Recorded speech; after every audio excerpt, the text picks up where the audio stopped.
Mae mapiau, odyn maen nhw'n cadw rhai rhangwladol sy'n arddangos gwledydd, ond mae yna ddogfennau sy'n adlewyrchu ffordd o fyw ar hyd y canrifoedd. Drychwch chi beth sy'n fan hyn? Mae'n hi. Allotments. Cyfryngau.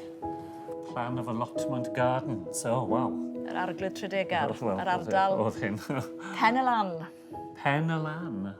Chi'n nabod yr ardal, drychwch, mae 'da ni ffordd Pen y Lan fan hyn. Pen y Lan, yn yr ath. Ie, Ie. dwi yn. Dyna enwau bobl. Wel, ie, yr enwau oedd yn llogi rhandiroedd yr ardalodd yma. Diddorol, mae'n orol. Ond mae hwn fan hyn, Edmund Patton. Patton. Dyma'i gytundeb e. 1916. Yn ystod y rhyfel. Yn ystod y rhyfel oedd hyn wedyn. Ie. Ac arwyddocad rhandiroedd, allotments, maen nhw o'i cyfnod yn dyn nhw, oedd yn enwedig yn sgil y Rhyfel Byd Cyntaf, pa pobl yn cael eu hannog i dyfu llysiau. Ie, wrth gwrs. Oedd yn rhywbeth, nid jyst i ymlacio, ond oedd rhywbeth ymarferol.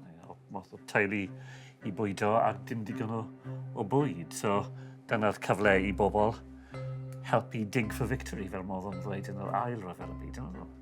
Ond mae rhywbeth arall 'da fi ddangos i chi. Mae job 'da chi gyntaf, dwi'n mynd i ofyn i chi, yn ofalus iawn, rhoi hynna nôl fyna. Dwi eisiau fod yn ofalus achos mae'n eitha bregus.